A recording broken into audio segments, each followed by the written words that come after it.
for today. Would the clerk please take the roll? Mr. Broom? Present. Mr. Bach? Present. Mr. Burton? Present. Mr. Ramos? Here. Mr. Bazan? Here. Mr. Canales? Ms. Allison? Here. Mr. Rangel? Present. Mr. Cisneros? Present. Mr. Barragon? Ms. Aston? Mr. Wolf? Mr. O'Neill? Mr. Bland? Thank you, and again, welcome to members of the commission and to the public. I apologize that we aren't in the nice room we have been in previous meetings. This is apparently the only room that was available today. The next meeting will be in a very large auditorium in the Capitol Extension, which I think will be much nicer than this. And if we need to have a December meeting, we've also arranged for that room in the Capitol as well. But this is the best we could do today. So please bear with us. The first order of business on the agenda is review and approval of the minutes from the last meeting, September 12, 2014. Does anyone have any questions, comments, or edits to the September 12 minutes? Does anyone have any questions or comments concerning the September 12 minutes? Just one here. Yes, sir, Mr. Mayor. Starting at 1:16 p.m. at the very end of the paragraph, if we could say, please, the very last sentence, this contradicts Mr. Tomlinson's analysis primarily because the data set provided under the open records request does not contain social security numbers, as that information is confidential by law. Any objection to that correction to the minutes? Any other questions, comments, or corrections to the minutes? Then if there is no objection from any member of the commission, they'll be deemed to be accepted as amended. The next order of business is to hear invited testimony, and our first witness is D.D. King, who is a certified genealogist.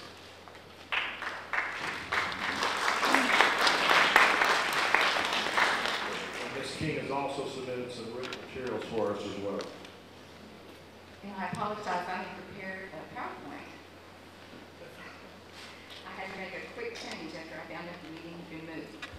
Can you hear me okay? Speak directly on your microphone. Is that better? Yes. Okay. Sorry, it's very intimidating here. I'm only here today to discuss the genealogy component of Spanish and Mexican land grants. Part of the reason is there are a lot of unqualified people that have been providing information to descendants, all the way from well-meaning amateur genealogists to the unscrupulous man standing on the street corner selling rollout sheets for $500 and saying, "This is your genealogy." My name is D.D. King. I'm a forensic genealogist. Forensic genealogy is research, analysis, and reporting in cases with legal implications. That might be mineral rights, probate, citizenship, capital litigation, any case that might be in the civil or criminal system, kinship determination, genealogy. I'm a board-certified genealogist since 2005. The Board for Certification of Genealogists is one of 2 credentialing bodies in the United States. I'm one of only 6 board-certified genealogists in the state of Texas. And I'm a member of several genealogical societies, including the Association for Professional Genealogists. I have advanced education in genealogy. I've taken courses in advanced methodology and analysis. I have a certificate of completion in genealogical research from the Boston University program, and I've attended 3 20-hour tracks of the Forensic Genealogy Institute. I was the organizer, co-founder, and a former board member for the Council of the Advancement of Forensic Genealogy, and a co-founder, co-director, and instructor for the Forensic Genealogy Institute. Since 2009, I've been the prime contractor for the U.S. Navy Casualty POW MIA branch to identify next of kin and DNA donors for the purpose of identification and repatriation of remains. I've completed more than 515 kinship determinations, in extreme cases tracing family as far back as 1802, and then following all the genealogical lines forward to determine next of kin DNA donors. I work primarily in probate and other forensic cases in Texas, although my reports have been accepted in other states, including New York. I've worked with nearly 2,000 descendants in land grant cases, and I've qualified as an expert witness in Texas in genealogy and expert in genealogy. The most recent qualification was in Harris County last month in probate court 4. I'd like to make it clear I have no financial stake in the outcome of any of these state cases. I've never worked on contingency and am not accepting any new work on these land grant cases. I'm just here to testify with some knowledge about the genealogy component. So we were talking about the genealogy. Sorry, my glasses don't work down there. There are two components that we need to look at. The first is the genealogical documentation, and the second is the way that the heirs are determined based on the genealogy component. For the genealogical documentation, the purpose is to establish the identity of each person through evidence for the birth, parents, marriage, children, and death, a whole picture of the person, using evidence from original resources or reliable derivative resources, and resolving any conflicts in evidence, to prove that the person named in each of those life events is the same person with the same name, not somebody else with the same name in the same place at the same time. When we determine heirs, we use the laws of descent and distribution in the place and at the time of the death of the decedent. Depending on the time and place, other laws may also influence this determination. For example, now, when we determine heirs in Texas, some of the Texas family code and some of the property code might also influence determining of heirs. In our genealogical documentation, the sources provide information to build evidence so that the genealogist can form a conclusion that might be considered proof if we go to court. Again, the two types of sources are originals and derivatives. The original document, created at or near the time of the event, is preferred. These might be an entry in a church sacrament book, the original form of an official vital record, a handwritten will, any type of original document created at or about the time of the event. A derivative source is any subsequent form of the original, an index entry, a transcription or an abstract, a written article incorporating information from the source. The source's informant, the person who filled out or wrote the information to the source, has either primary, which is first-hand knowledge, or secondary, which is second-hand knowledge of the information in the document. And the source provides us with either direct or indirect evidence to answer our question. Okay, in your packet, and I'm sorry that I don't have a presentation to show the audience, but in your packet on page 5 is an example of an original source. This is a digital image of an entry in an original church sacrament book. This is the baptism of Maria Rafaela Figueroa from 1864. Although the image is a derivative copy, the record, most likely with research we could prove that this was an original document. The priest who performed the baptism sacrament and the parents of the child were informants who each had primary knowledge that directly answered our question. Maria Rafaela Figueroa was the daughter of Bruno Figueroa and Maria Ramona, and I never say this right, Vidare? Okay, I never get it right, sorry. Depending on the rules of evidence that the court might want, this record in Spanish might require a certified translation to be acceptable in court. Although, as one judge in South Texas told me he was keen, we all speak Spanish here, so we don't need this translated. When we have these types of documents, we have to have a source citation where they came from, so that anybody trying to retrace our steps can find the same record and come to the same conclusion we did. So a proper citation to this document would be the name of the church, the book it came from, the page, the act, and perhaps what microfilm it came from. The next page is an example of a derivative source. This is a modern form in which, the information from an original sacrament book was abstracted into the information field. This abstraction is subject to human errors in reading or understanding the original, subject to transcription errors when filling out the form, And in some cases, we found some documents similar to this in which they've been photoshopped or other fraud was committed. The citation to the original book, page and number and act were included by the priest, which helps us go back to verify the original. However, this abstract is deficient for evidence as far as I would be concerned, because it does not include the names of the parents, which were more than likely mentioned in the original church record. That information could have established the next generation for us, possibly answering another one of those questions, which is why original sources are better than derivatives. Another example of a derivative source is a page from the Texas Birth Index, an index prepared by the Texas Department of Health from birth records filed with the state. These are only, again, as accurate as the original was. The person transcribing the information only transcribed what they saw. It's also subject to human error, typographical errors. Also, if the county did not submit a record to the state, the birth may not be included in the index. However, derivative sources like this can be useful to us if the original records are closed, as in the case of the 70-year closed records for births in Texas. It's a derivative source, but it's probably pretty reliable. Examples of derivative sources that cannot be used: people bring me these types of things all the time. A qualified genealogist would never use this type of record to try to prove lineal descent. Your first image is a picture of a roadside marker, a historical marker, and although it has great information about the year of the birth and the death, the name of the parents, the name of the two wives, we could not use this as proof in court.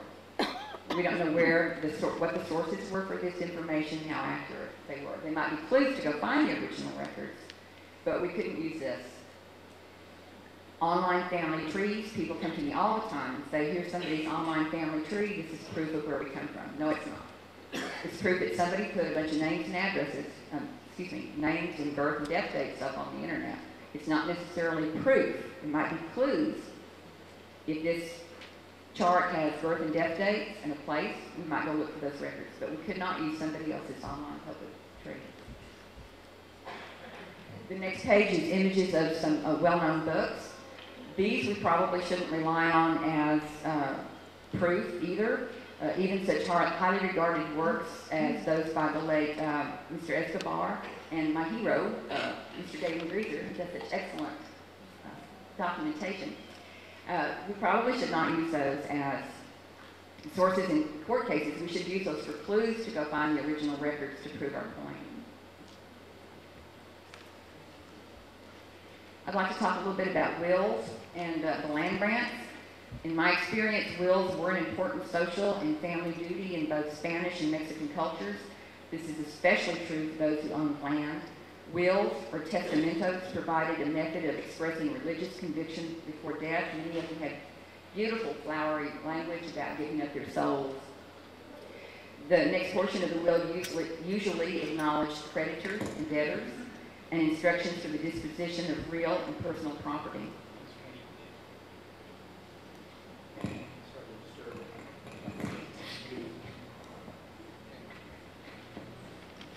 How are you this morning? I'm nervous, but I'm fine. But don't be, because we're all in this together. Okay. Thank you for being here. In the prior page that refers to Mr. Escobar's and Mr. Greaser's research, the last sentence says, but we should use their publications to find the original family records to use as evidence. Right. Is that an affirmative statement? That's an affirmative statement that if you find something in there that says Juan Antonio was born on this date, Yeah. that you go find the official record that says that. Okay, That you very don't good. just rely on what they say. Mr. Escobar's work was wonderful, but in the case, for instance, of the Seabury book, that's a derivative of a derivative. See what I'm saying? Yes, ma'am. Okay, I just wanted to confirm that. That first image is a copy of the cover page for the will of Juan Antonio Bailly, which was in 1798. Page 11 is a transcription, an English transcription of the testamento of Captain Juan Jose Bailly as recorded in Cameron County. In many cases, the testamentos have been located in Mexico, These were transcribed and, according to the custom in Mexico, certified. Notice I have that in quotes. The seals were added to the document. Those were brought to Texas and recorded at the appropriate county clerk's office. And unlike in some English law areas, even women in the colonial Spanish and Mexican time could have wills. This is an English transcription of one page of the Testamento of Rosa Maria Hinojosa,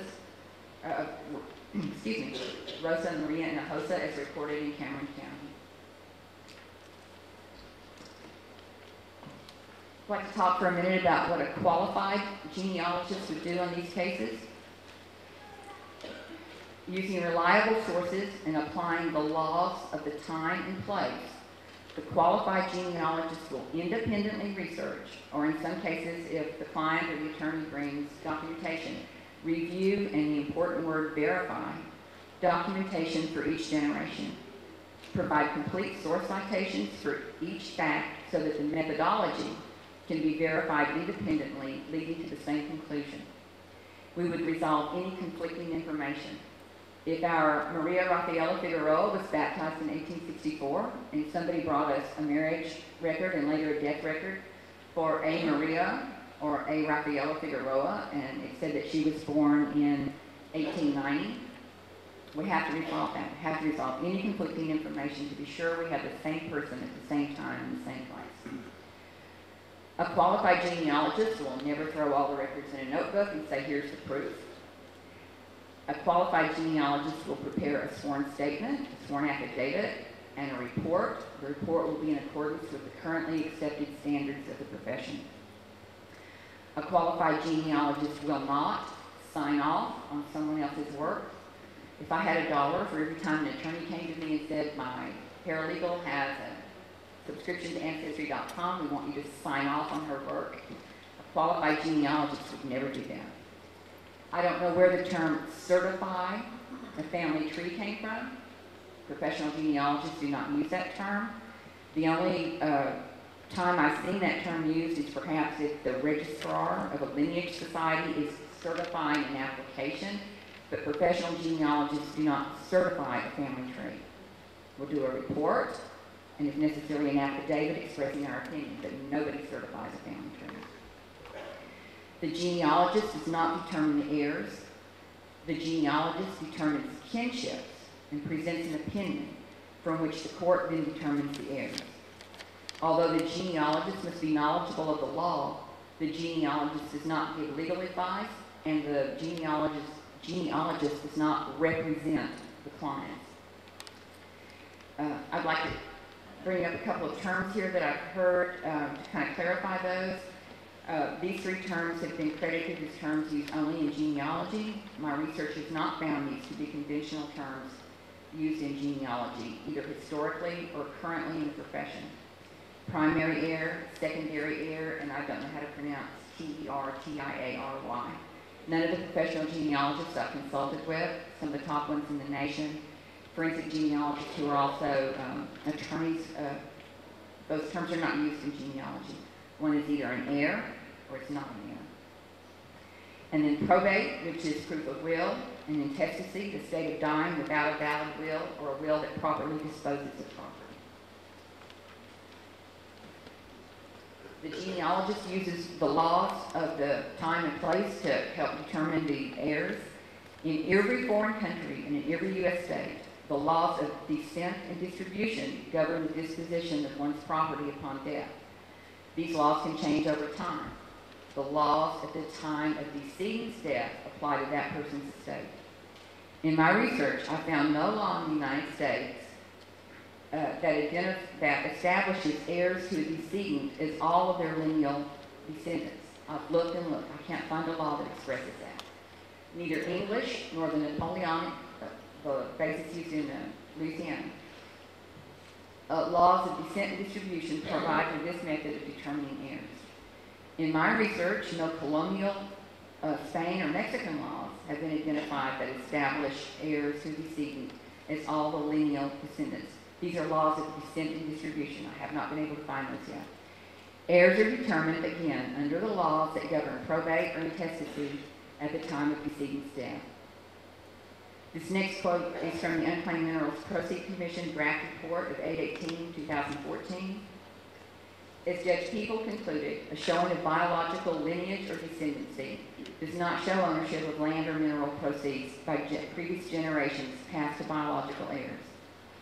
As much as this conclusion was a disappointment to thousands of descendants, it is a premise understood by qualified professional genealogists. We have to use the laws of descent and distribution.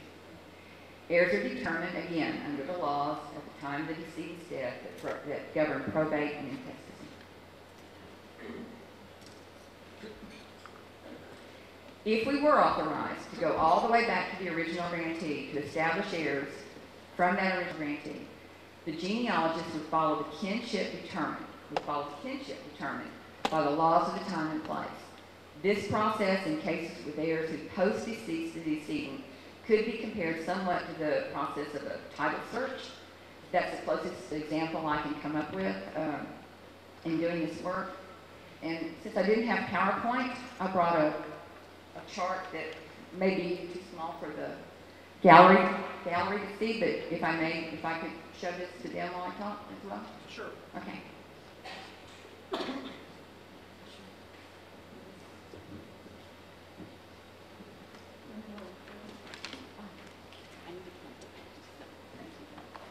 Okay. I need to be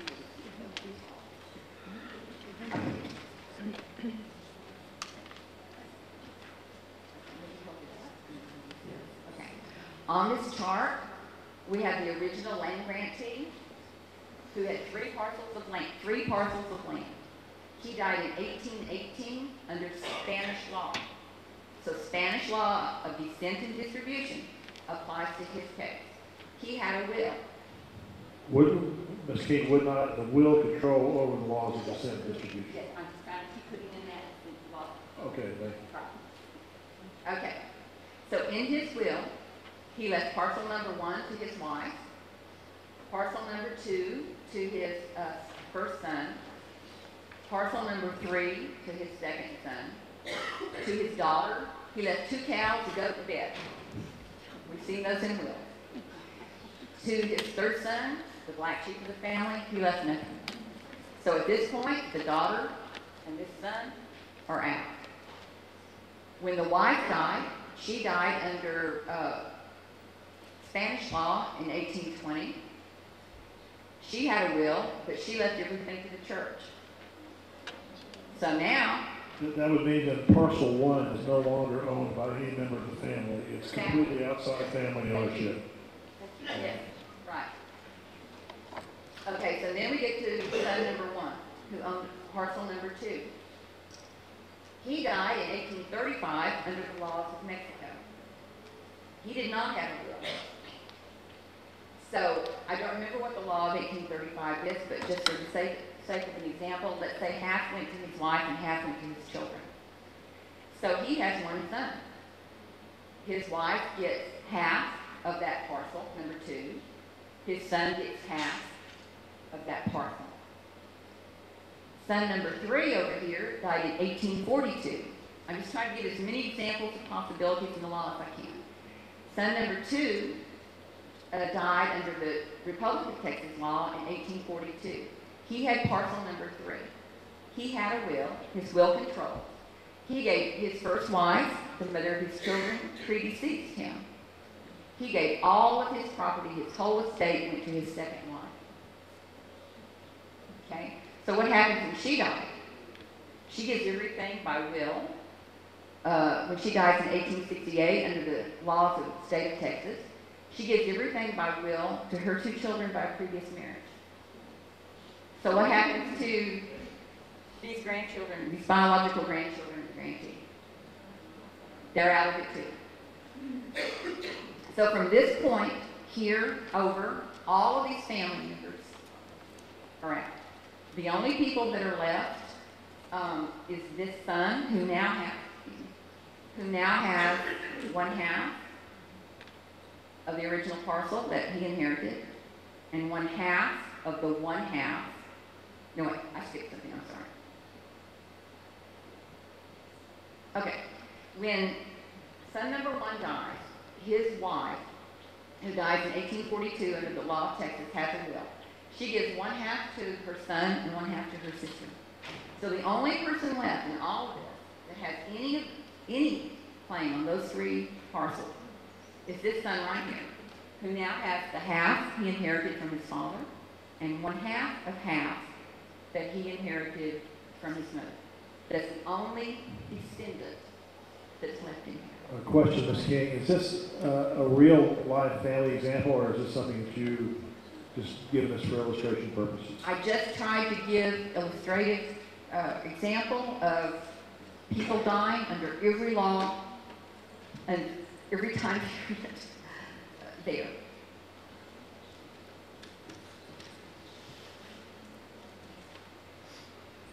Okay, so what happens when we finally get down to mineral rights being listed in legal documents and ownership assigned? I believe, I don't find my note in here, I believe that was the amendment of 1866. Okay, thank you. To determine the heirs, the laws at the time of decedent's death apply, whether decedent had a will or estate. Additionally, mineral royalties are treated as separate personal property. If the descendant What do has... you mean by that? Separate? Why would they be treated like any other, like the surface of the land as well? Why would it be treated separately? I'm quoting from attorneys I've worked with and from the interstate succession, Texas. Do I have that incorrect? Mineral royalties are typically treated as land or real property in Texas, and then of course the concept of separate personal property arises, or separate property arises in the context of community versus separate in a marital estate under Texas law. If I have it wrong, I'll go back to the attorneys who coached me on this. I'm not familiar with that idea that mineral or royalties are automatically treated as separate personal property, because when they're not personal property, and again, separate property only describes a marital estate. That may be correct. The attorneys, the oil and gas attorneys I thought, advice from may have given me, or may not have given me complete information. I'm sorry. Well, occasionally attorneys disagree. Yes. But if it's separate personal property, then this chart is correct. I'm sorry, If the mineral royalty is, in a case, is separate personal property, then this chart would be correct. I think that's correct. Okay. Well, it'd be separate property. It's still not personal, but it's separate, Okay. as opposed to the community. For example, separate property is something someone would have inherited from their parents. Exactly. I think that was the reference they were coaching me in. In the context of a marriage, so if a man inherits property from his parents, that's his separate property. That's not the community property of the marital estate. Right. Thank you. That's my fault for not catching all of that in this. So if it were separate personal property, and the decedent has surviving spouse and descendants, 1/3 goes to the surviving spouse, 2/3 to the descendants. If the decedent had no surviving spouse, had a surviving spouse, but no descendants, then all would go to the spouse. If the decedent had no surviving spouse or descendants, 1/2 would go to the paternal moiety and 1/2 would go to the maternal moiety, and we would search for the legal heirs under the laws of descent and distribution. I'd just like to make a couple of final observations. This is my opinion based on observation of heirship hearings that result in declaratory judgments. I'm not speaking to the legal aspects of those, only to the genealogical part of that. I have not found any proceedings so far in which I believe the genealogical component was presented under the legal authority of the laws of descent and distribution at the time of the decedent's deaths. These hearings may have established lineal genealogical relationships, but no consideration, as far as I can see, was given to the laws of descent and distribution, whether there were wills or if the land was sold along the way. In my opinion, the genealogical component, and that's all I'm speaking to, did not establish heirs. Another issue, in my opinion, that is not valid is that the hearings often resulted in percentages of distribution or fractional interest being assigned to heirs. These percentages did not take into account the methodology described here. These percentages appear to have been based on divisions among known descendants, although in several cases there was evidence of additional descendants that weren't included in the proceedings. These numbers appear, in my opinion, to have no basis in historical ownership of mineral rights. As a genealogist working with attorneys under the law. And as we have seen from the inheritance examples, all sorts of situations govern who received the assets and who was eliminated. And it's my hope that if the commission does find and make recommendations that these folks are owed money, that the final recommendations will include some sort of reference to sound forensic genealogical methodology being used as a basis for determining the heirs. Thank you, ma'am. Does anyone have any questions or comments for Ms. King?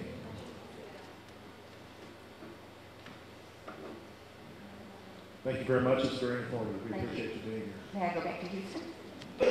You may. Thank you. Or you can stay if you want. Thank you.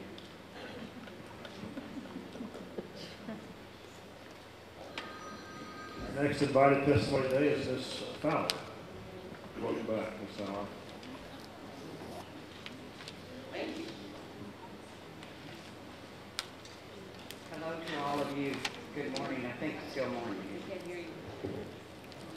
Well, I've never been accused of not being able to be heard, so that's a first. But I will talk into the mic. I appreciate Ms. King's testimony. I'm not sure what effect it had on anything, but I can say that the book that you were handed out at the last commission meeting, the guide, the new guide by the General Land Office, if you'll read that thoroughly, there are references to the land grantees who left wills.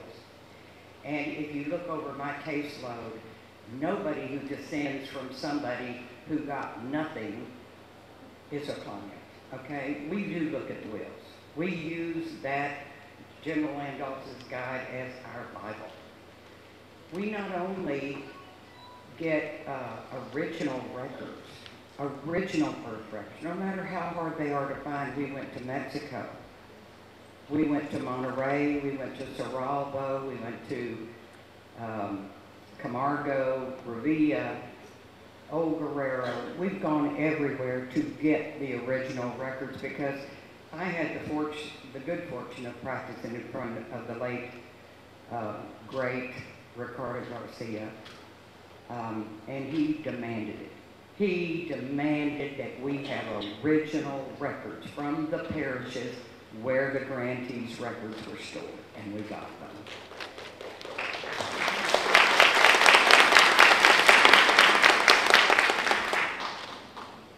My study of the book reveals that about 8% of the original grantees left wills. 8%.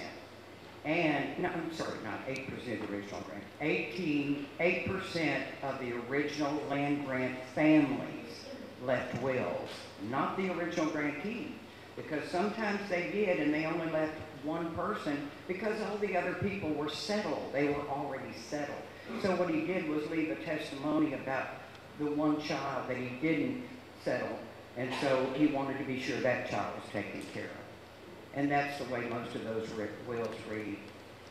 I'll give you an example. I've got a Bartolome Trevino. Bartolome Trevino left a will and left everything to the youngest two sons.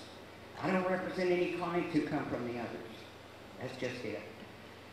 While I appreciate Ms. King's work in genealogy and the efforts that she makes in her profession, she is not a licensed attorney. I am. I took the state bar just like y'all did. And I have crossed my T's and dotted my I's, and I haven't declared anybody who had nothing coming to it. I can just give you my word on that. Other than that, I'm just here basically to go over my chart with y'all. If you have any questions on it, I'd like to remind you that it's a basic snapshot. All I did was pull up every production record in South Texas on the 383 grants, and I just listed which ones were oil, which ones were gas, which ones had no lease information attached to them.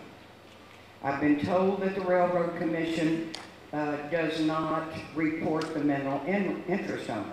However, if you look at the reports themselves, they are completely filled with individual names who own the mineral interest. Why? Because they also signed the lease. Okay? And so this is just a snapshot. I am not here claiming that every single well with no lease information on it belongs to these descendants. That's absurd. But I want you to show me why it doesn't. I haven't gotten anything. I have been giving y'all all the evidence I can, but we've seen nothing from the board. The descendants have seen nothing to disprove anything I've said. It's all about critiquing me, but it's not about what we're really after. We are really after compensation for these people whose rights were taken away from them without due process of law. I appreciate it. I really do appreciate it. And sometimes you can't hold yourself back, but this is a meeting and we're trying to get through it as quickly as possible, okay? And I love you too. Okay. All I've done is try to place before you what the production looks like. The records don't tell us why all of those blank fields for lessees or mineral interest owners or somebody who had a right to be in that field. They just don't tell us that. I don't know it all. I'm asking you. I've given you a snapshot. I want you to explain it to us. I'm only going to just take a couple of minutes to review some things that were said about me because they just about killed my family. My 91-year-old mother has suffered greatly because of the things that have been said. I have to start with Mr. Cisneros. Mr. Cisneros is a very good friend of mine, and he's still, after everything he said about me last time, he's still my client. He won't terminate me. I think that's called hedging your bets. However, the comment that I have taken hundreds of thousands of dollars from these descendants is absurd. I've never taken a dime from anybody in my life, ever. My descendants, my clients have paid me for a service that they wanted me to perform. And Mr. Cisneros, if the $250 you paid for a declaratory judgment and $50 for an appeal of a wrongful dismissal of your case by an unlawful judge sent you into bankruptcy, I apologize. That's all I can do. I charge as little as I can get by with per family because they don't have a lot of money. I have suffered, I've sacrificed, I've done without, so that these clients can get what they want for as little as possible. And it's a little bit crushing to be told now that I'm running some kind of scam to get rich. It's just not the truth. There was a young lady here who testified live that the oil company, she worked as a genealogist and a private investigator for the oil companies, and that she had one-on-ones with her oil executives that she worked for. You have 5 heirs. You know where 3 of them are. You don't know where the other 2 are. Why aren't you getting the receivership? Why aren't you putting the mineral interest earned by those 2 missing heirs in trust, and then to eventually go to the state comptroller like the law provides? And the answer was, we don't have any oversight in South Texas. We haven't had any for years. We don't have to file receiverships in every case. We don't have to. That was the answer that I was given. This is a matter of a lack of records. I came here with love in my heart. I had an opportunity to speak to people who would listen, who would look at the evidence and listen, and maybe give me some evidence in return. I represent thousands of descendants who are before this committee, expecting a fair and just resolution. So far, they've gotten criticism about their attorney. I haven't had anything proved against me, but that's what our meetings have been all about. You see the shame in that. We've wasted a year. We're here. I've given you everything I know to give you. I've now given you a chart that just shows you what the production is. Do you have questions about that chart? Sure you do. Where are the records for these people? Where were the records kept of their minerals? This morning, it was all I could do to keep from crying when I thought about, I got into this situation thinking about what could have been in South Texas, what really could have been. When people if they had received the mineral royalties that belonged to them, in the early days, they were pretty good.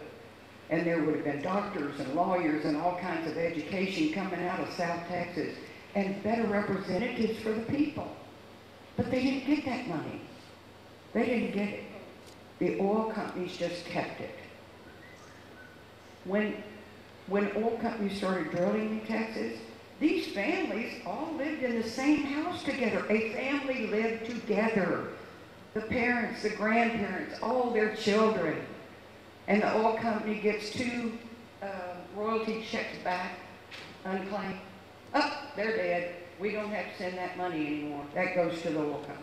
That goes to us. We get to keep that. That's exactly what happened. And that explains part of the reason why that chart has no information. There's no information. If an attorney can't find it, and I've worked 10 hard years to find it, how in the dickens are one of these people supposed to be able to trace their minerals? Okay? I don't represent people who will their stuff away. Let's get that out of the way. I only represent the descendants who are left over. The ones who were forgotten. The ones who tried to go to the courthouse, attempt to get their money, but were ejected by people like John Pope and Alex Gaber in Starr County. I don't mind mentioning names. It's a matter of record down there. They don't care. I don't know what else to say to you other than this is a legitimate effort to make you see that some money has been confiscated by the state or the oil companies or the state offices, and these people's ancestors were left behind, and so are they. And you look at the record, and please ask me questions about it if you have any. Again, it's just a snapshot. I'm here asking for justice. That's all I'm doing. I try to do my best to give you information, to give you evidence, which you spurned in many cases. That's okay. Give me your evidence. I want something from you. These descendants want something from you. Your task was to study this problem. How do you study a problem if you don't research, get evidence? There's been no research. I mean, can y'all give us some aspect of what research you've done or what you've come up with? I think you've just critiqued mine and found it wanting. I would like an answer from you. What do you have better? What can you offer us in place of what you think is not good evidence? Give us some. You have evidence that there are unclaimed mineral proceeds out there, millions, billions of them. We don't know where they're going because the records don't say where they're going. Texas is a wonderful state. I love it. I was born here. But in 1986, when a Democrat pushed hard, and I mean she pushed hard to get the Unclaimed Property Act passed so that these descendants would have a voice. And then a Republican, and it could have been the other way around, but it just happened that a Republican administration came in and said, no, we're not going to do anything about that law. That is bull. We're not doing it. And they haven't. They have not complied with the law for almost 30 years. And as a result, these people who own an interest in the minerals of their ancestors have gotten nothing. Nothing. I want you to give us some resolution to this problem. Ask me some answers about the problem itself rather than the way I practice law or maybe I'm right or wrong about the way I do things. Please, can we discuss the evidence? Give me some answers.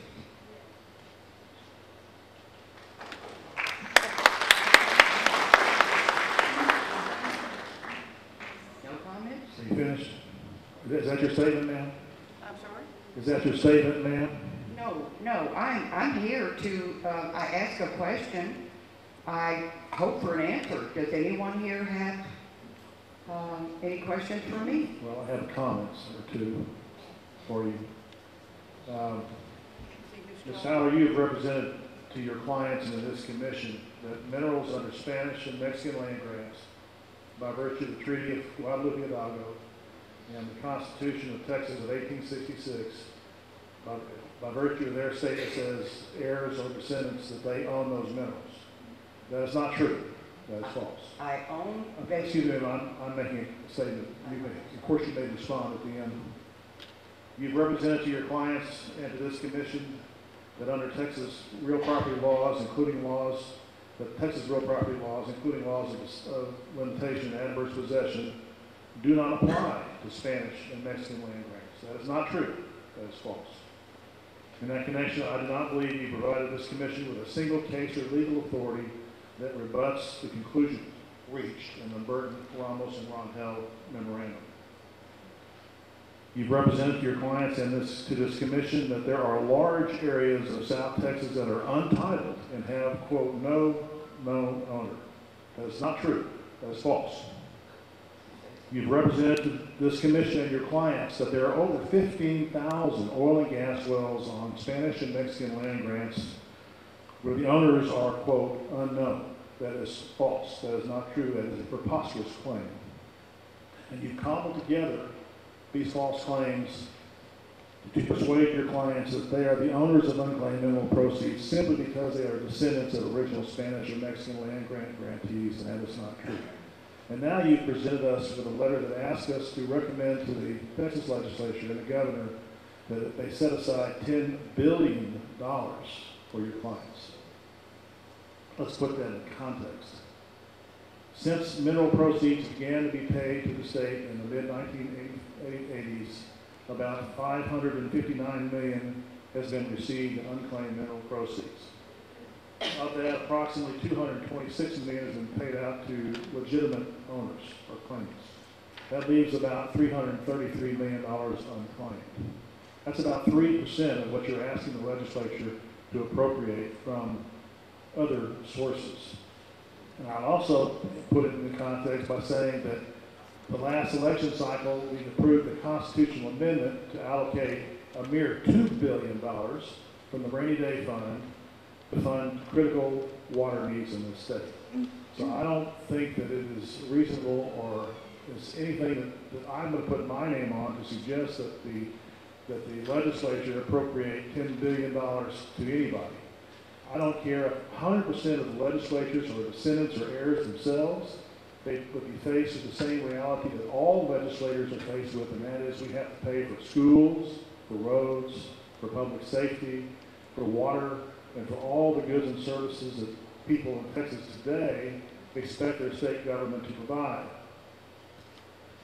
And they have to find a source to do it, and they have to find revenue to do it that doesn't overburden or overtax our citizens. So if you want to knock on legislators' doors and ask for $10 billion next session of legislature, madam, you're certainly welcome to do so. I will not make that recommendation in my report with my name on. First of all, every statement that you made, you said it's not true. I disagree. I disagree, and I have a right to disagree. I haven't given you anything that was untruthful. And I told you again, this is merely a snapshot. Explain to these descendants why all of these fields are empty. Why? It's a matter of reporting. They don't report the well status on wells on which the lessee or mineral interest is unknown. That's a fact. They just don't report. Well, we've gone over this over and over again. The Railroad Commission of Texas does not maintain records concerning ownership of minerals or royalties. But they do have lease names. Well, a Railroad Commission Form W1, an application to drill a well, has a space for lease name. That could be an owner of a mineral interest. That could be a lessor. That could even be a surface owner who does not own any interest in the minerals, but simply happens to be the drill site tract. It is not an indication, it is not evidence of who owns the minerals or royalties produced from that well. Okay, but there's Simply an identification of that well to separate it from any other well. okay, and you're talking about names on there that are companies that are either leasing or other things. I'm not talking about the ones with names on them. I'm asking you about the ones that have nothing in that field, nothing. How does anyone trace their mineral ownership with nothing in the field? And there's no wells defined. There is no definition to help these people trace back their minerals, the ones that are unclaimed. We're not asking for the state, for you to recommend an amount that would somehow interfere with known owners' ownership. We're asking you for those unknown wells. Find out about them. They belong to these people. I'm telling you they do. Who else? We Who can't else? find out about something that does not exist. Oh, you're saying that all... Sir, they do exist. They do exist. There are a lot of unclaimed minerals in Texas. They do exist. For you to say they don't exist is ridiculous.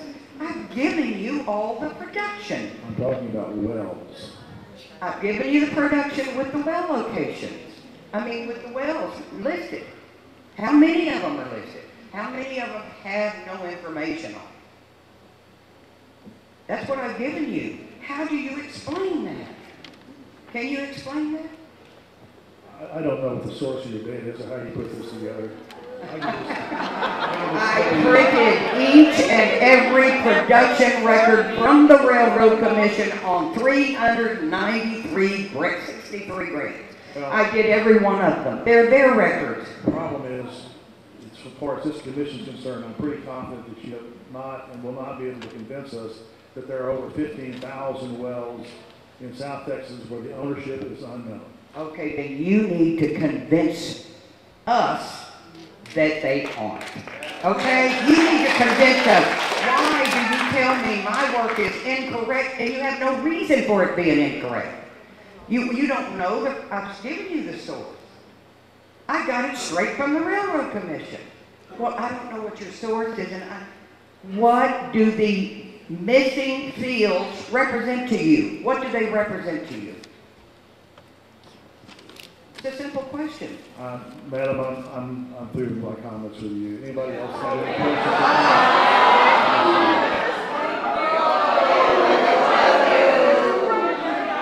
Anybody else have any questions or comments for Ms. Fowler? Mr. Chairman, Ms. Fowler.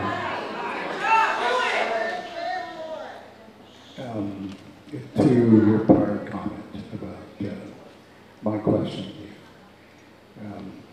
The statement that I made in the prior meeting had to do with the fact that in the 16 years that you have been working with our families, that not one penny has been paid out from a distribution system because one does not exist. And that is the reason that we're here today. Yes, that's exactly right. It doesn't exist. You're right. And further to that, the year that we have spent doing this work has not been wasted.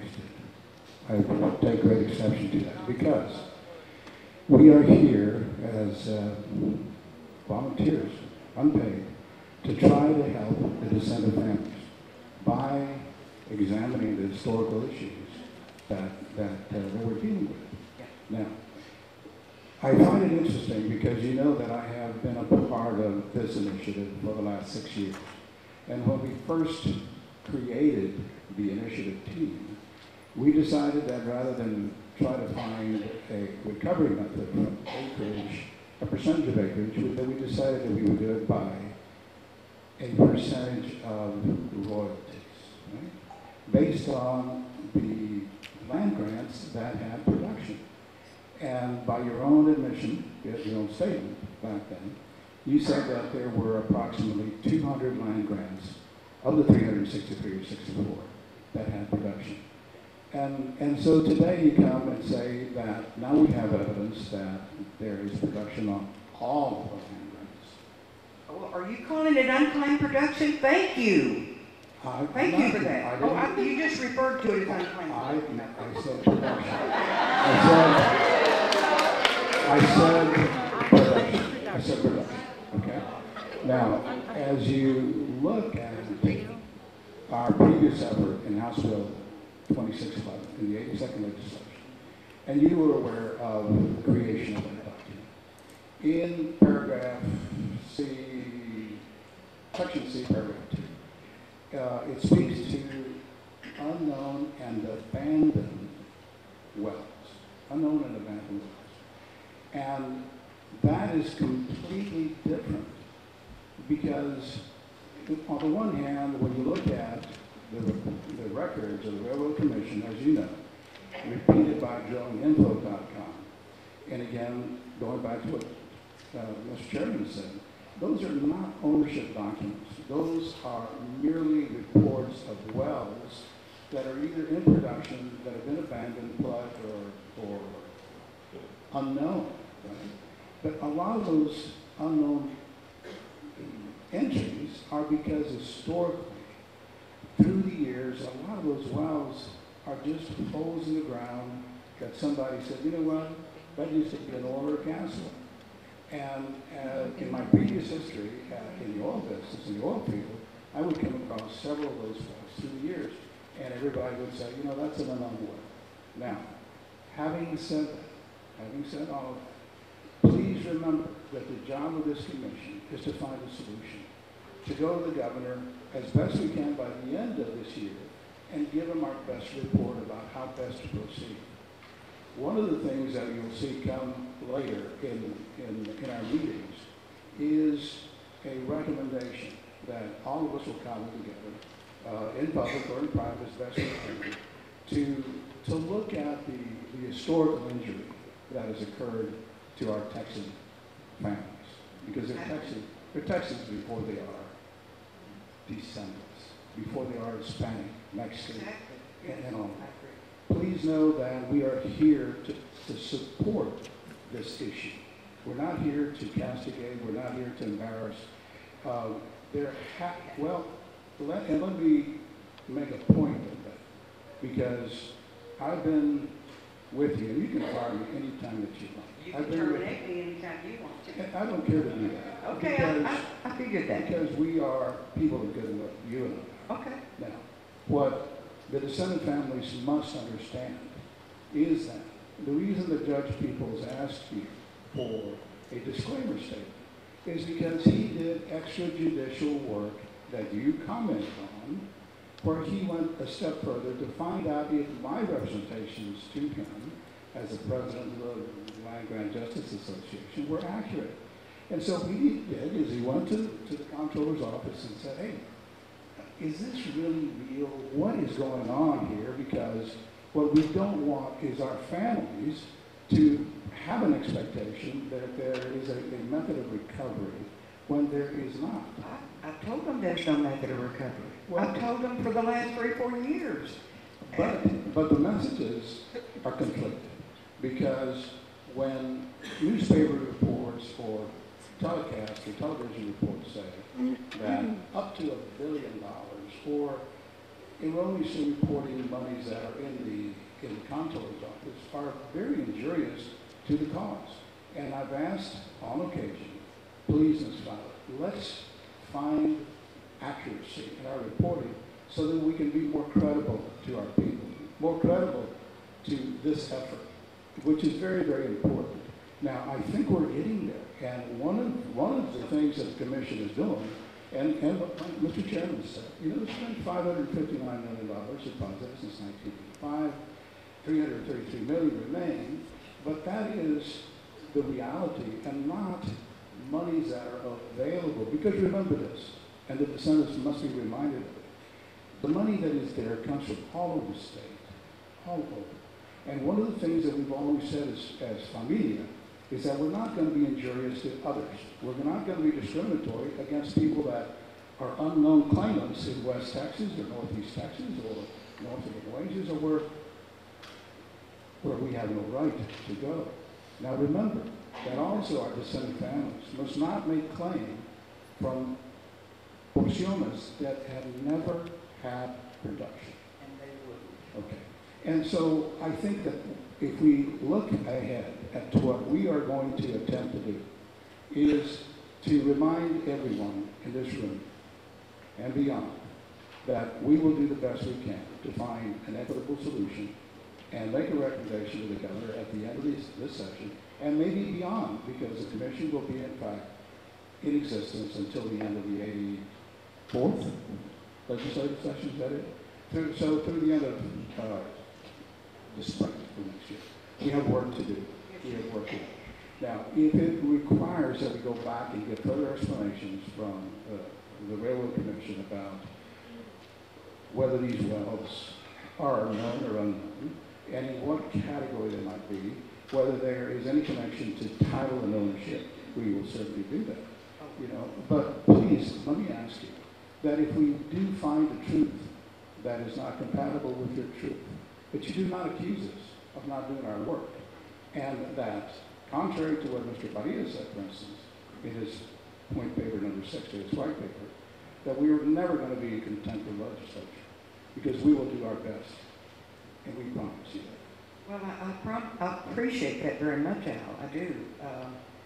I haven't given you production from all of the state. I have concentrated in South Texas, in the 363 grants that make up South Texas. And that's what this chart reflects. And it's not a truth, it's a chart. I printed off the records from the Railroad Commission. It's just what is. And I need an explanation for something. Are all grants reflected in that new chart? All 363 grants, the production on them. And when you say grants that don't ever have any, they've all had production on them. Some of them, a few.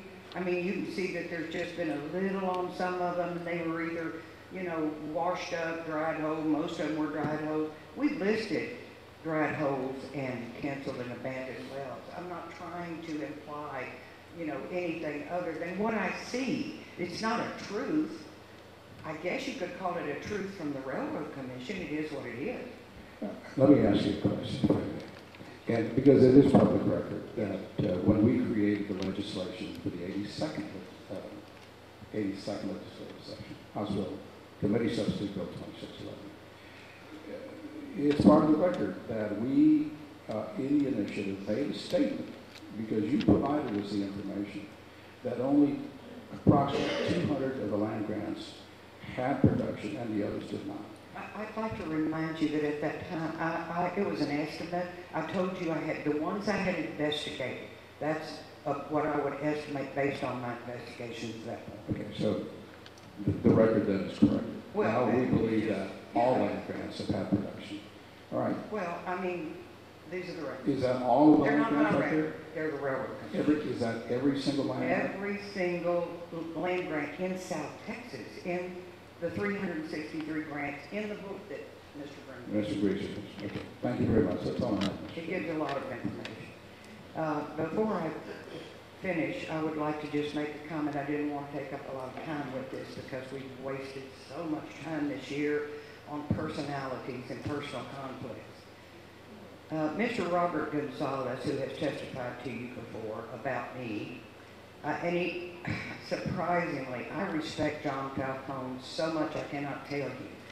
But he even got John Falcone to say before he made his presentation, by the way, I've been asked to tell you Miss Fowler took $66,000 from these people, never provided a third. I've got to tell you the true story. Mr. Gonzalez and his family sent in their applications and fees to me. They did, and we started the work. We created descendancy charts for them, everything that had to be exhibits in court. And the only thing left to do was my work. I had to prepare the petition and file it. I couldn't because they came to my office, spent 3 to 4 hours getting all the information I could give them about how their case would proceed, and then said, we're not prepared to sign a contract. And I said, well, if you want to take your time, review it, whatever, no, we want you to take us to court without a contract. I'm sure all of you attorneys know that I have no authority to take anybody to court without a contract. I offered them 2 different contracts. They didn't want to give me a small contingency fee or contingent fee, and so I rewrote the contract. I rewrote it for cash only. If you want to pay a little bit more, no contingent fee. All attorneys do that. You've got to make a profit somewhere. So I asked them to pay $200 more up front, and then I take out the contingency. I thought that was very, very fair of me. To date, they have not signed a contract, and they've only criticized me for not taking them to court without one. I stand ready and willing. I've sent them 2 certified letters to that effect. Come on, I'm ready to take you to court. But they won't sign the contract. That's Mr. Gonzalez. What is the total paid by your clients? What is the grand total? The grand total, I have no idea. I've never kept up with it. I mean, Are we talking in the millions? I would guess that if you total it all up for all 20, I think it's 24,000 now, just got 4 more groups declared yesterday.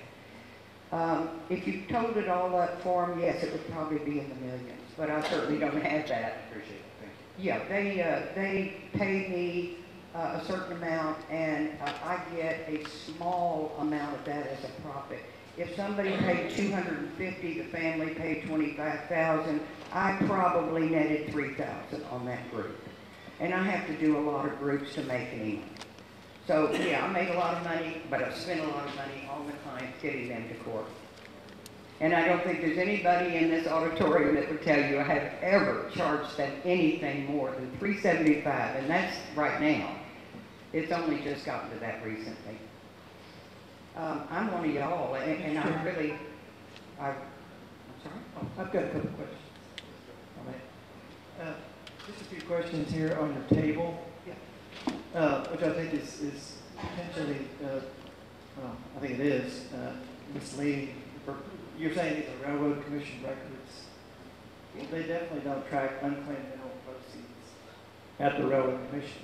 I mean, that's just not something they track. No, I'm sorry. We have put in that view where there's no information. No. Okay, it's a huge assumption, though, to indicate that where there's a U in railroad commission records, that means that they're unclaimed mineral proceeds. I think that's a large It's an assumption. initial assumption. I would like you to rebut me with proof. Well, in my opinion, if someone's asking for $10 billion of money, that it would be on them to try and prove the connection between the property that they're saying is unclaimed and the ownership of that property. I've already explained that if we look for the wills first. We look for all wills, and we discount any sources that have been left out, okay? And we only represent those people who got an interest in their father's estate or mother's estate or whatever. And they have to be in those lines. We don't represent people who don't come down from somebody who had something in the first place. No, I don't represent those clients. I didn't mean to trick anybody. I meant to show you what it is, what it looks like. The records are atrocious. The state of Texas has not kept accounting for these descendants' money. They have never kept the accounting. You've heard the testimony. Over 1 million people, I'm sorry. I'm getting my figures confused with the money and the people. But many, many hundreds of thousands of people have tried in South Texas to file probates, to do affidavits of heirship, whatever they had to do to get their parents' royalty interest. They should have just passed down to them. Or their grandparents' royalty interest. They should have passed down to them. They were denied access to the courts. They could not apply. Now the records are a mess. They don't have any records of those people because they couldn't come forward. My point is, and I am not trying to fight with y'all. I want to join with you. I want to, all of us, to have the information we need to make a sound recommendation. And I'm telling you that this is misleading. Not because I did it, it's because of how the Railroad Commission reports it. Well, It but is your misleading. Your labeling is misleading. This isn't Railroad Commission labeling. You've labeled it. No. I produced the record, printed it out. We did the calculation. We put them in this chart, exactly that as they were on the record.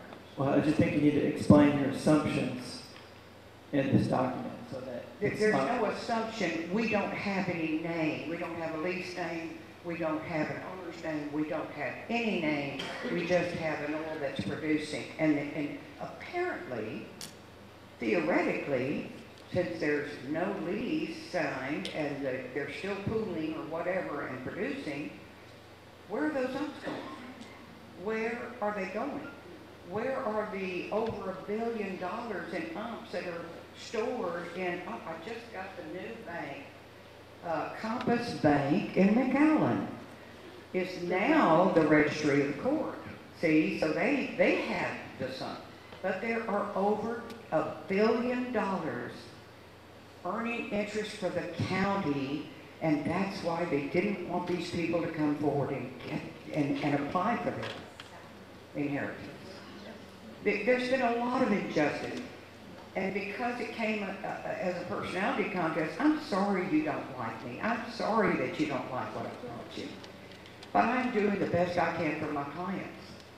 And I'm showing you what is. You make what you want to of it, but you can see, you have to admit there are problems with the records. Yes, sir.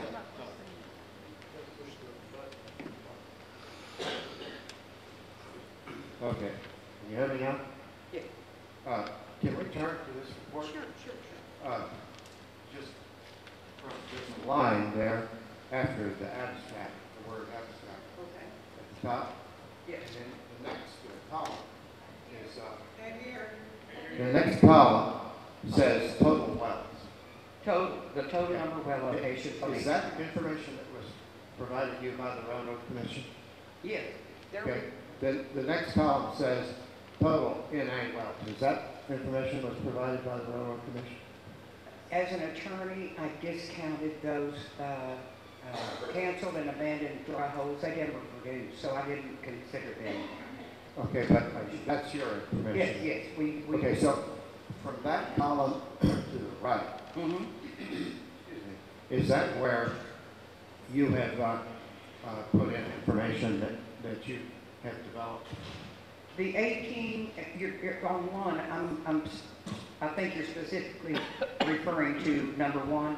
What I'm trying to do is to determine where the Railroad Commission information stopped and your information started on the chart. Our information is the calculation. We did the numbers. I'd be happy for some of y'all to print those records off and do the numbers. You'll come up. I think you'll come up with the same number. I'm not a trial attorney, okay? So I just want direct answers, that's all. Okay. And I'm just trying to ask you whether those columns that are across there are calculations that you or your staff did, or did the Railroad Commission do? We broke down the records and we listed them according to their status on the Okay, record. so all of the rest of the information that's on these charts Yeah. is information that your office has extrapolated. Yes, Okay, we reported it. all right, fine. So you would agree that the function of the commission is to make recommendations to the legislature as to how to recover these sorts of things. Absolutely. Can we then go to the charge that the bill has? And you were part of the reason that this commission was created. Is that right? That's correct. Okay. So just to help us make determinations here, would you agree that the definition for original land grant as is defined in the bill, you helped make that definition? In what bill? Which bill are you? House Bill 724, which we are. I did not write the bill. No, I know you didn't write the bill. I didn't write it either. No, somebody else. Just trying to say, did you help construct those definitions? No, I didn't. I wasn't part of that bill, the creation of bill. I saw it as an opportunity that we could get live people in front of us and let them know there is a problem, regardless of how big or how small, there's a problem. And that's the Okay. reason I got behind it. So what I'm trying to get at is how we define the terms that we're using so that we can be specific enough to do recoveries according to what the recommendations are. Okay? So in terms of where we are, the term original land grant is defined in the bill itself. I don't have a copy of the bill in front of Okay, me. I believe you're can I correct. read this? Is that all right? Mhm. It's the same as evidenced by a certificate, title, or patent from the Crown of Spain, Mhm. the Republic of Mexico, and the Republic of Texas, or the state of Texas, which we haven't talked much about the last two, but we're talking about more ancient kind of things. Well, we're talking about the whole of South Texas Yeah, as opposed to the rest. Yes, we are. Okay, So so, that's all I've engaged in. I'm sorry. I have so not. we're supposed to make recommendations to the legislature as to how to recover those, right? But there's some defining things in here. We have to make sure that we have in these recommendations a definition of a descendant of an original grantee. Would you agree that Mrs. King was part of the help for us to make that determination? I'm not here to say anything bad about Ms. King. I would like not to comment about anything she said. I'm Well, here we to have to have some degree of specificity, can't say the word, specificity, as far as who Right, the descendant is. So some of the people in this room that you refer to as descendant may not be a claimant, may not establish a claim. They may be a descendant. I disagree. I disagree. Well, As I I've done a explained, little genealogy myself. I know, but the And I- descendants that I represent they do have an interest. Okay, would you say that when the recommendations are found that these people go along with a procedure that we might recommend, that you would have to, again, point out to the body that makes those determinations how they are a legitimate descendant from the person who owned the mineral grant in the first place? That's what my judgments do, yes. That's what your judgment My is. judgments connect them directly back to the original grantee. And so if we were to take that particular tack and say this particular body will make those determinations, you wouldn't have to do your judgments because you could go to that body. We've already done the judgments. I mean, I'm not sure. All these clients? Yes, I've got about 6,000 that are pending, but 20,000 have been declared. They've Okay. already got judgments. They've been declared, and 12 to 15 judges in South Texas have agreed that the declaratory judgment applies to these descendants. Since it's such an ancient problem, yes, they decided that. So I guess in terms of where we are, as far as the commission goes, we have maybe a disagreement as to how descendancy and heirship is established here. You are disagreeing with the judges in South Texas who found. Disagreeing perhaps with the facts that were presented according to what the laws of genealogy are. And I use that If term. I may, I'll address that. Ms. King said, I believe she mentioned that you need original records, or you need a creditable source for your original record. We use Ancestry.com only as a last resort. We use Utah Mormon records from Utah. We use the Social Security Death Index. We use birth records out of every county in South Texas. we use parish records out of all of border towns, Monterey, so even back to Monterey, Sorrel. We've used original records, which she said was the best source. Okay, well, going on then, do we have definitions for unclaimed and abandoned, presumed abandoned? Do we have definitions for those? The Railroad Commission names them canceled and abandoned, or what is the other one? Canceled or abandoned, or Unclaimed is what the bill says, unclaimed and presumed abandoned.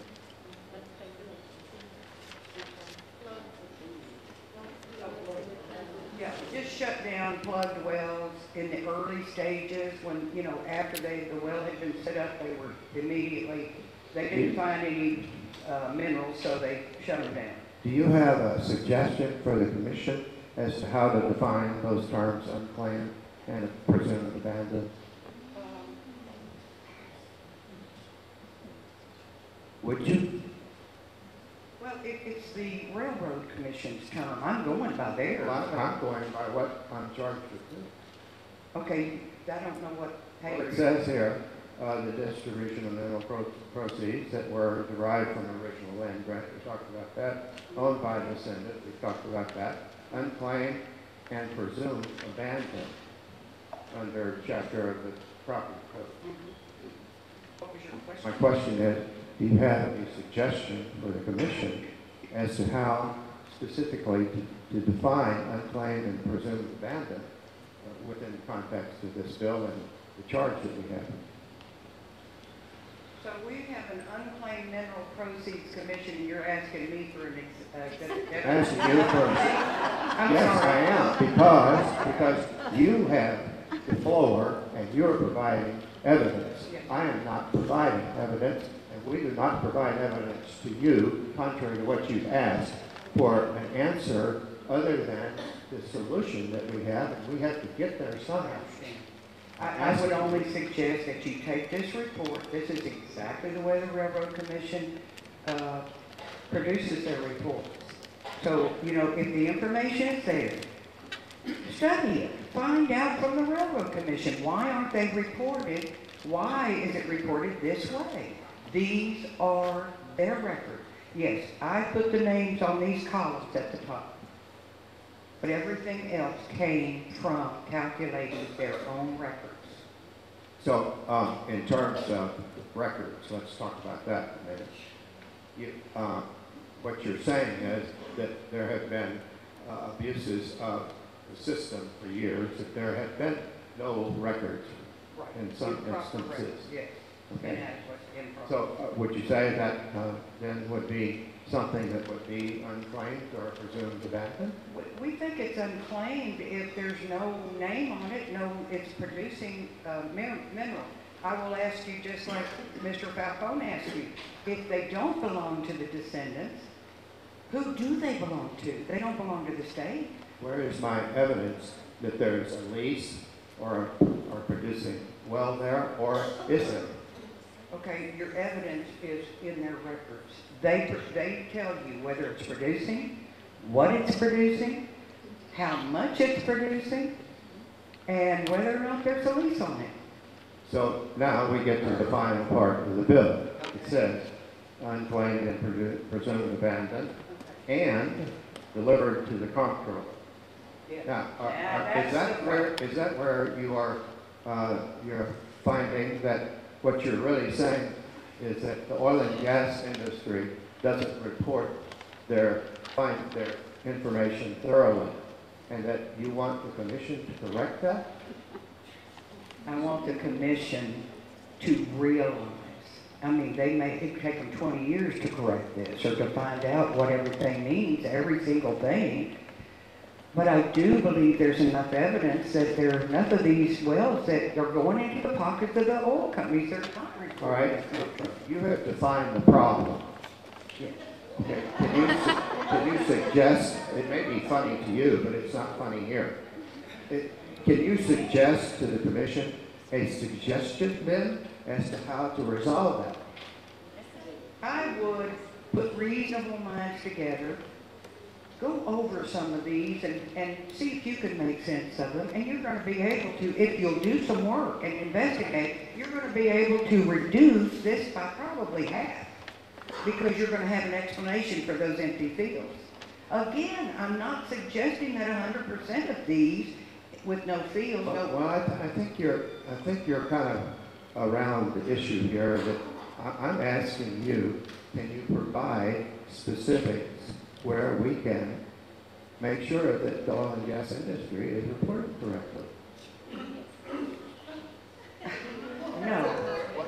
You've alleged there's a problem. I want to know, do you have a solution? That's all. I have a solution. Put your heads together, do your homework, come up with a reasonable amount to pay these defendants. You want me to do all the work and find out what every one of these wells means? I think you've done quite a bit of work, Oh, yeah. okay? I'm just seeing if, regardless of the criticism, We have order, please. regardless of the criticism that has flowed back and forth here, and the audience's participation, which you have asked them not to have, whether or not you have any suggestions or a solution for the problems that you have defined. That is what I want to know. My suggestion, until you come up with a counter based on evidence, based on research, based on study, to contradict it is $10 billion. That's my recommendation to you, for your recommendation to the. I don't think that I could sit here and say that the commission is going to recommend a $10 billion thing without having something to base Then that. get it. Get it. Don't expect one attorney to give you everything. Do your work. Do your work. I'm sorry, but this has been a one-sided battle, and here I am, loaded up with all my evidence, and y'all sit there and all you do is critique. I want you to study. I'm not critiquing, I'm asking I for know, answers. but I'm answering your question, and you okay? know- I cannot, one person, in 20 years, go through every one of these wells and find out whether in fact I it don't is want you to producing do that. unclaimed. I didn't want you to do that in the first place. What do you want me to do? I want you to provide a general form of recommendation. Okay, as to I what- will write you a letter and put that in writing, okay? I'll do that. Take this long to get to that? No, it's in the chart. It's in my letter that I accompanied by the chart. I've told you, unless we can find that this means something entirely different, then yes, my recommendation is the money these wells are producing. What would it be otherwise? I need somebody on this commission to explain to me why the fields are empty. Why are they empty? Why are they reported that way?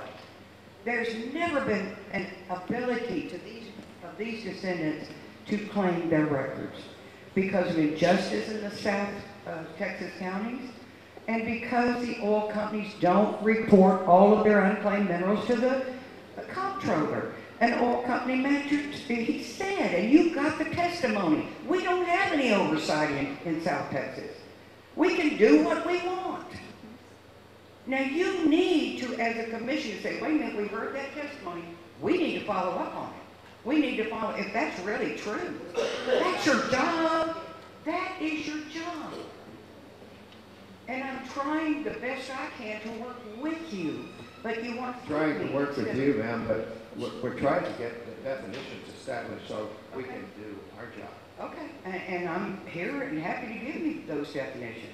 I've taken the production records from the Railroad Commission, I put my own columns on them, and I did the calculations with several other people.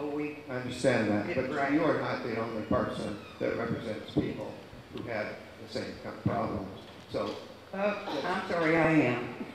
I'm sorry, I am. I disagree with you there. Well, I'm sorry, you can disagree, but I don't know of anybody, any other attorney who has tried to take on the plight and the injustices that have been dealt to 25,000, 24 that I know about, and there's 100,000 more out there. They never got what belonged to them. If it were you and me, Mr. Bob, you would have received your mother's or your grandmother's royalty interest as a matter of inheritance. You would have gone and filed a probate. You would have done whatever it took to get established receiving those royalties, wouldn't you? These people couldn't. They could never do that. They were not able to do it. And I tell you, 10 billion is not out of order. You don't want to admit it. You don't want to face it. Prove me wrong. I'm not telling you I don't want to admit it. I'm just trying to establish a way. You don't want to go to the legislature and recommend that amount. Well, Ms. Fowler, I would say this, and this is my little close, but having been a member of the legislature for 10 years, I got a pretty good idea when you walk up there and say $10 billion, you better have some reason and some way to prove that that number is close to correct. Let me ask, if I can get some help from Ms. Fowler on your chart. Take, from the first column, Porcione, 44, Laredo, you've got the acreage, you've got the county, you've got the, I guess the land office abstract number, then it's got number wells, 78. Does that mean that over the years, there's been a total of 78 oil and gas wells drilled on Porcione 44? That's what appears on the record. Are those drilled or drilled and produced? No, they're not all drilled and produced. Some are canceled, abandoned, some are drilled. You have, the next column is total NA wells for, what does that mean? NA means not applicable for calculation purposes. And what would cause you to give it that assignment NA? What Dry holes and canceled and abandoned wells were not figured in the calculation. Okay. And then you have the next column is total UMP ACCTS. I assume that means accounts. What does that mean? That means well locations with no lease or other information in that field. What field? So what you're talking about, a field that has lease name? Yes. So if there are 18 wells at the Railroad Commission, based on Railroad Commission records where there's no lease name. Right. Okay. And this is an awful lot of data. How did you gather this data?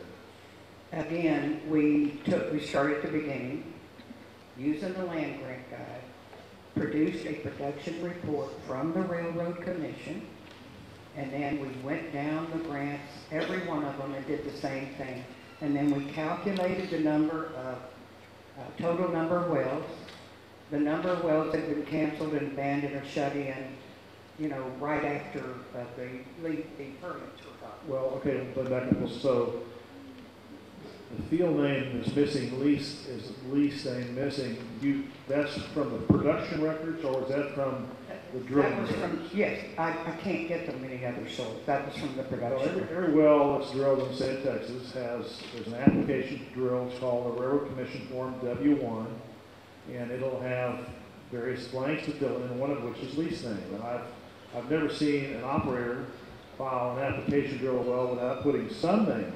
Exactly, that's my point. It could be a mineral owner or a lessor, but it doesn't necessarily have to be. It could also be a surface owner who happens to be the drill site tract. Doesn't have to be a mineral, just some way to identify the well and distinguish it from any other well. In those cases, throughout the reports, if there was a mineral owner at all, they weren't listed. And there's thousands of individual mineral owners listed because they found the leaks. Well, but have you made any attempt to go back and, for example, for these 18 wells in Porcione 44, if the production records may not necessarily list a name or a lease name, go back to the application to drill that particular well to see if it has a lease name on it?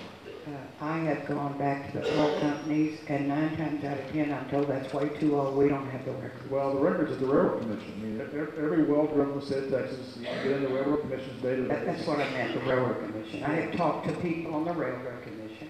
I've tried to work with them to figure all of this out.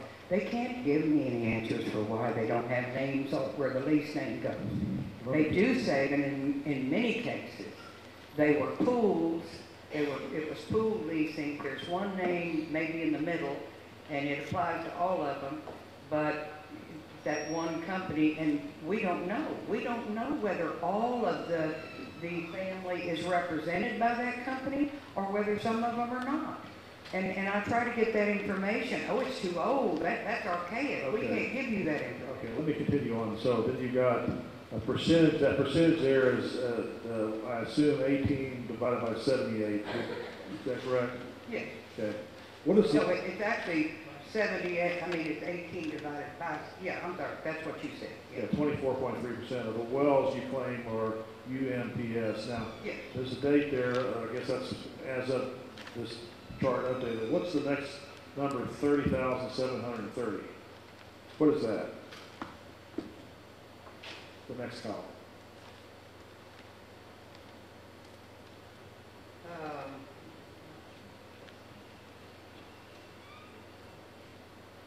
It's the same all the way down the page, so it's got to be some figure that just applies all through that, throughout the, It's the whole document, it's the same thing, 30,000. it is the same thing. Yeah.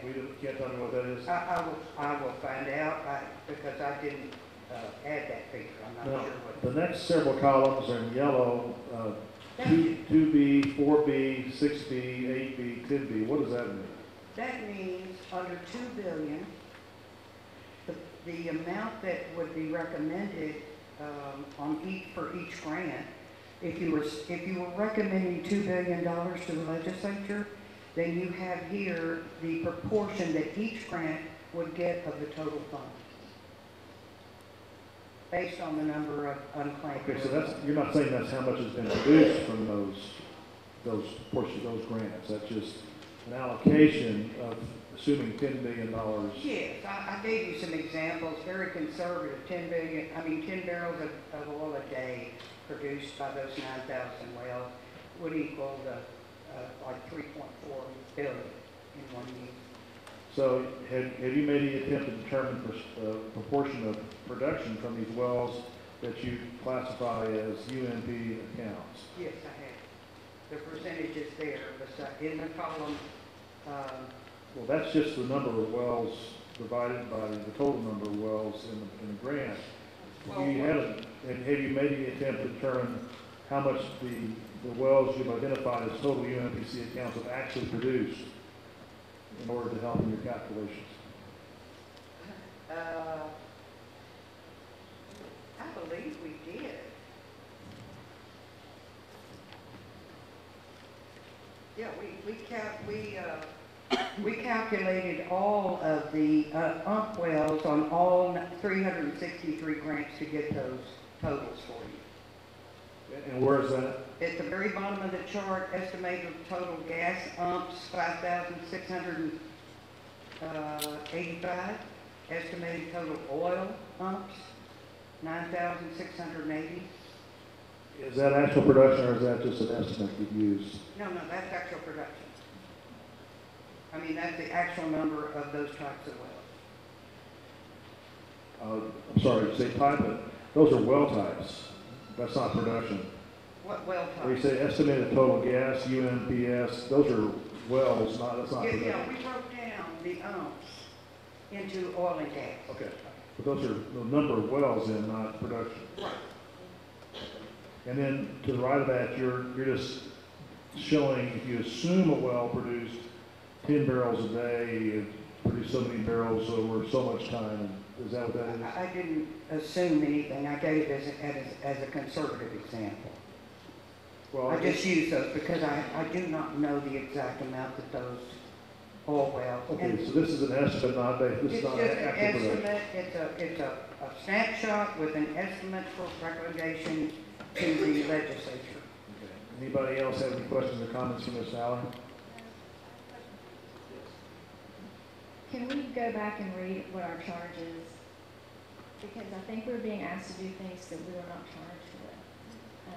I read that very recently, and it says that you are to study and come up, and I don't know, I've never known a person. Recommendations for funds that are on deposit with the comptroller. But 10 million is not on deposit with the comptroller. So that's not in our, I mean, that's beyond. Well, you know, this commission can say we weren't charged with that, and whatever there is, that's what we'll deal with. We're hoping that you'll do justice to the people who haven't been, their money hasn't been turned into them. Yeah, the preamble to House Bill 724 reads, "An act relating to the creation of a commission to study unclaimed land grant mineral proceeds." It does not say an act relating to the creation of a commission to study the appropriation and payment of reparations for descendants of original Spanish and Mexican land grants, although that's what we've been talking about I know, but would you read a the great first, deal of time. would you read the first line again, please? The first line is taking straight from the preamble, "An act relating to the creation of a commission to study unclaimed land grant mineral proceeds." Mineral proceeds being defined in the act as proceeds paid to the comptroller. I know, That's the 500 some odd $1 million we're talking about. yes. Over 50 million. Yeah, and we need to look beyond just study. You're studying, I mean, it says study. How do you study something without having evidence in front of you? How do you, if you haven't done any research, I mean, I know the comptroller says they have this amount of money, but I have presented evidence showing you what should be in there. The $1.2 billion and above that's in Stark County should be in there. The unclaimed mineral proceeds that the oil companies just stuck in their pocket should be in there. So we're trying to get you to distribute money that isn't in there. You see what I mean? That's the problem. And I hope that together we could recommend a solution where we can get the oil companies have never been part of this, and they really needed to be, because you've had live testimony, they're pocketing the money. But you know, I know that it's a kind of a conundrum for you, because you're charged with studying what's been sent to the, okay, study it and find out how much has not been sent. And I'm sorry you heard from the Spanish and Mexican land grants, but they take up the lower third of Texas, and they're a substantial number of people. Any other questions or comments for Ms. Fowler? Thank you. Thank you, and I hope you will all really look at the chart. It's not meant for anything but a snapshot. Just look at it with a view toward what's wrong with this. Why don't we have this reporting on these missing fields? Why not? And I'm telling you that there's no reports on the early confiscation of these unclaimed mineral proceeds from the descendants. But we'll go back. You're talking about injustices. That's a big part of it. We're just going back to the 1986 Unclaimed Property Act, and the act that was ignored, and nothing was done for the descendants. And I thank you very much. I hope you will recommend, if not this, your interpretation of what should be recommended to, please, no less than $2 billion. But I would like for you to first convince the descendants that the 10 billion figure is not real, because according to this, it is. Thank you very much.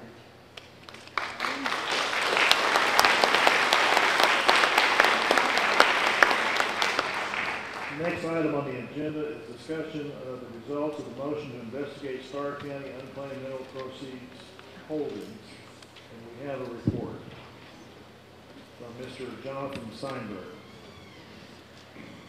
who went to Stark County and survived and came back. Yes, sir, I did. Had a very pleasurable trip.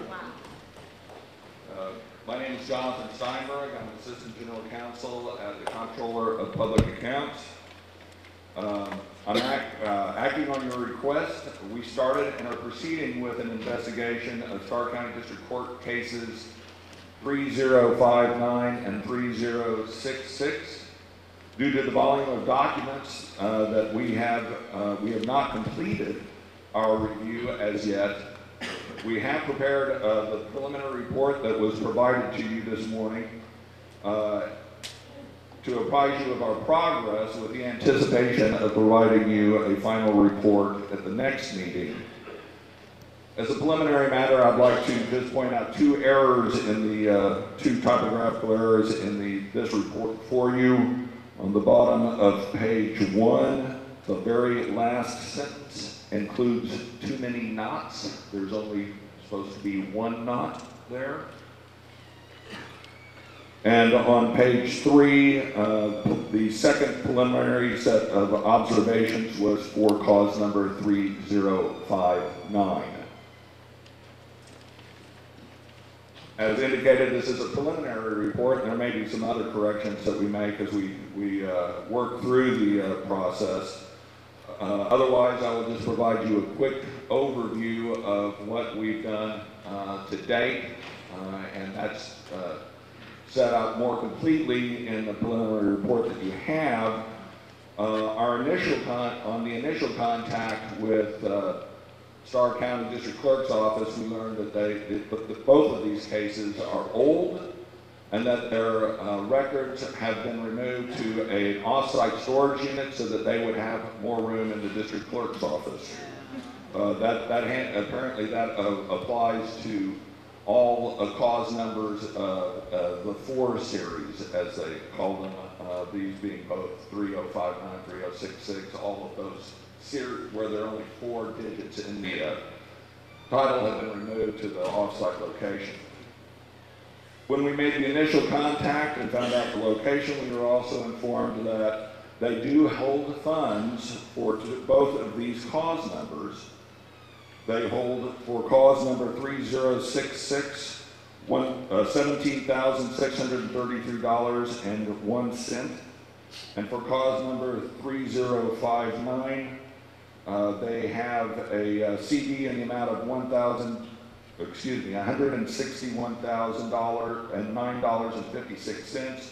It will mature on November 13th, 2014, with a value of $161,169.25. They informed us that they do not know and cannot identify the owners of these proceeds. We made arrangements. We've made 2 trips down there. These cases are stored in a total of 12 different storage boxes and consist of thousands of documents. We went through the boxes and identified the documents that we felt was appropriate, were relevant to this inquiry. We scanned them and come back and are going through them with the help of the Attorney General's office. On page 2, you'll see the style of these 2 cases. They share some similarities. They are both tax delinquency cases that were filed against the owners of the identified Porcion original Spanish land grants. They contend that the owners the land had not been previously partitioned, and that the defendants were the alleged owners as best as they could identify, and there were hundreds of defendants in each of the cases. Both suits requested that the court partition the property so that they could identify the appropriate landowners so that they could collect the taxes on them. And in doing so, it required service on all the defendants, and it took years, apparently, for the records reflect that they took years in order to try to identify defendants, all the relevant defendants, and provide adequate service, legal service on all of them. The defendants apparently were located not only throughout Texas, but throughout the United States and in Mexico as well. The cases were originally filed April 2nd of 1956 by Roma Independent School District. Ultimately, Starr County intervened and became the lead plaintiff. And another commonality is that in both cases, apparently the court concludes that ownership of the land could not be established by record title. That all of the land would have to, the title of the ownership would have to be established by possession title. As indicated, as preliminary observations for cause number 3066, it's the cleanest of the 2 in that while the suit was filed in 1956, it finally went to a hearing 18 years later. There were 30 separate hearings to try to establish ownership and responsibility for the payment of taxes for the entire tract. And after 3 years of hearings, the court concluded that this was a tax delinquency suit, that what needed to occur was that the lands be partitioned in severed causes of action. Thereafter, from 77 to 1982, there were hundreds of motions filed to establish, to make for individual claimants to claim property. Ultimately, the court entered judgments in the range of 150 separate tracts of land. As I indicated, the court concluded that they could not establish a record title, and so the hearings thereafter related almost solely to establishing title by possession. In 1982, the court entered a final judgment and assigned a tax liability based on acreage, an portion between Star and Roma Independent School District. Nothing in the review of the documents in this case today indicates who or why there's any money being held by Stark County for this cause. There was a motion to establish a receivership filed in the matter. It is not entered on the docket sheets, and there doesn't appear to be any records that the court ever acted on that motion. With respect to cause number 3059, initially covering Porcion 63, it had the same problems in that there were hundreds of defendants. They went through trying to serve those defendants, but the records in 38059 are not as complete. There are some inconsistencies in the docket sheets that we are reviewing. There is a record of motions to establish a receivership that the court appointed a receiver with the intent of getting an oil and gas or mineral lease on not only Porcion 63, but they consolidated this matter with two other cause numbers so that the court was considering Porcion 63, 64, and 65. There's an order approving the receiver to sign an attached lease. It was a blank producer 66 form that was not completely filled out. There were also orders in the file that indicated various payments had been approved for court-approved expenses.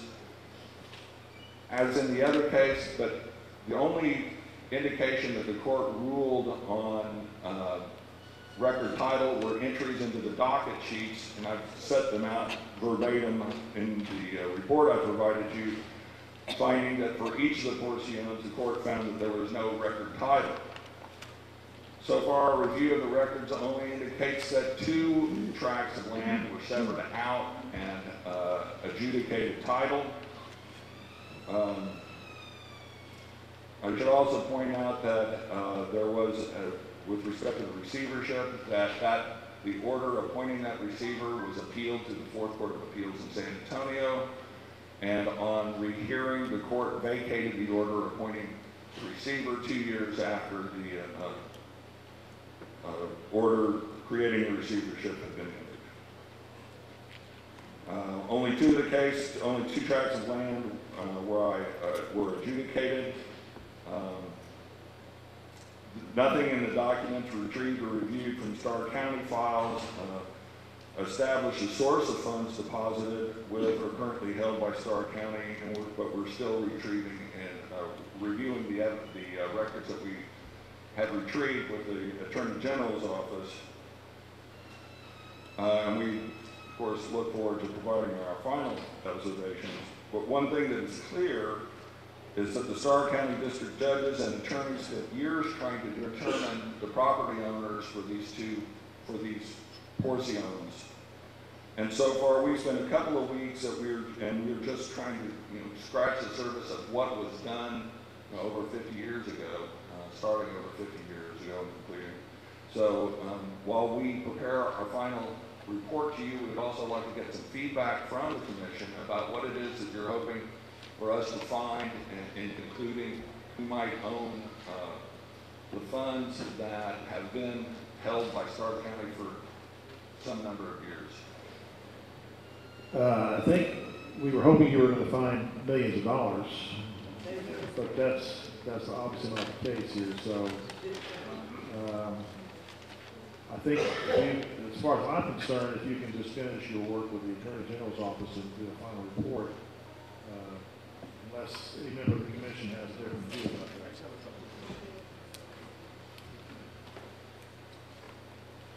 Hello? I just have a couple of questions. You mentioned here in your paper that on April 26, 1982, the court was going to start hearing evidence on limitation title. Do you know if that occurred? For 3059? Right. In your The page last 4. one, Yeah, page page 4. 4. It Yeah.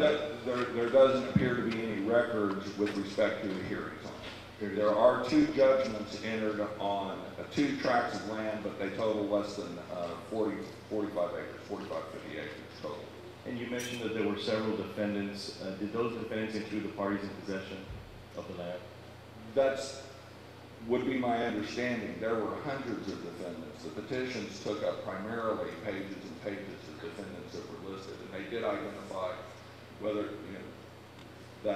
these were the reported owners. There were abstracts prepared for both cases, and in 3059 it indicated they had some reflected that it had passed out of the hands of the original Spanish land grantee, but it wasn't able to establish record title to anybody else. It appears that certainly in 3066 the court had appointed a surveyor to go out and to not only prepare a exterior boundary survey, but also to try to identify whomever was living on the land, and that provided the basis for most of the judgments that were entered, most if not all of the judgments were entered.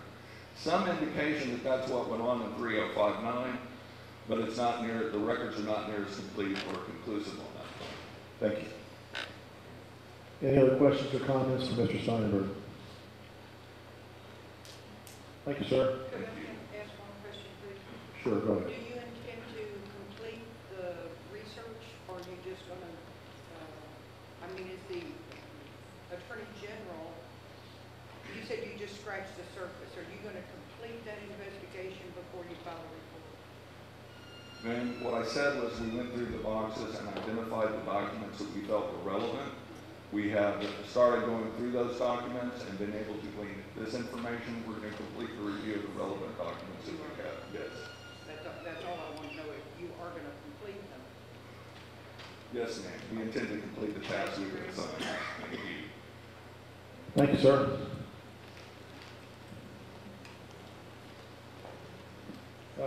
The next item on the agenda is discussion of draft report and recommendations. We also have scheduled today public testimony. Is this a stack? Allison, who all wants to?